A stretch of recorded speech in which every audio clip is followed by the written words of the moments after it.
Ah, l'orgueil s'est retombé. Il était une fois, dans le village de Gboyo, un jeune homme nommé Adou. Brillant, respecté, fort, il avançait dans la vie avec l'assurance de quelqu'un qui pense avoir déjà compris tout ce que même les anciens à peine arrivent à expliquer. Mesdames et messieurs, à chaque pas, Adou marchait large. À chaque parole, il parlait haut. Et quand les gens le saluaient, il répondait comme si leur salut était trop petit pour lui. Un soir, alors que le soleil glissait derrière les rizières et que la terre prenait la couleur de la braise éteinte, vieux Téné, le sage du village, l'appela doucement. Adou, viens t'asseoir, il faut qu'on parle. Le jeune sourit, ce sourire qui cache beaucoup plus d'orgueil que de joie. Vieux père, que veux-tu encore m'apprendre? Moi, j'ai déjà tout compris. Téné ne répondit pas, il se baissa, prit une poignée de poussière, la posa sur sa paume et souffle doucement. Les grains s'envolèrent, fragiles, légers, incapables de résister au souffle d'un vieillard. Tu vois, Adou, c'est l'orgueil. Il monte vite, mais il tombe sans bruit. Adou rit pour chasser, n'est-ce pas, la leçon. Alors le sage reprit. Tu connais Mariam, la vendeuse de feuilles de bananes? Elle disait, on ne monte jamais trop haut pour que Dieu ne nous voie plus. Mais toi, mon fils Adou, toi, mon fils, tu marches comme si le ciel était ton toit personnel. Même le baobab ne peut cacher le soleil. Adou détourna un peu le regard.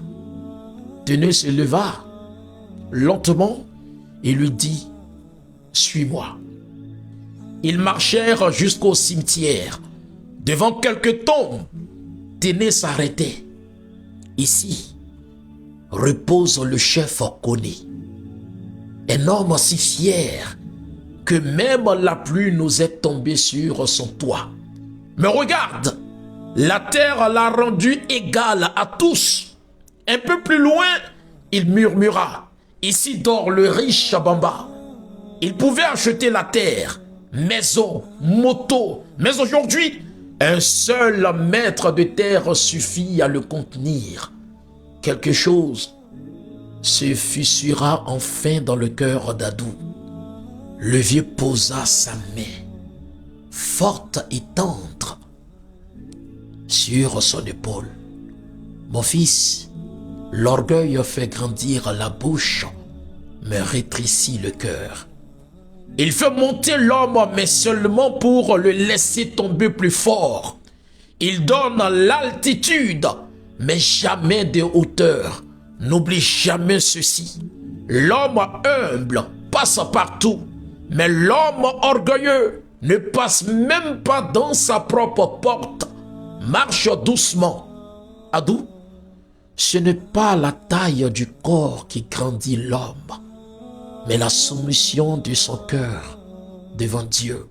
Cette nuit-là, Adou rentra sans bruit. Pour la première fois, il marcha sans largeur, respira sans hauteur, pensa sans fierté, et dans le silence de sa chambre, une larme coula.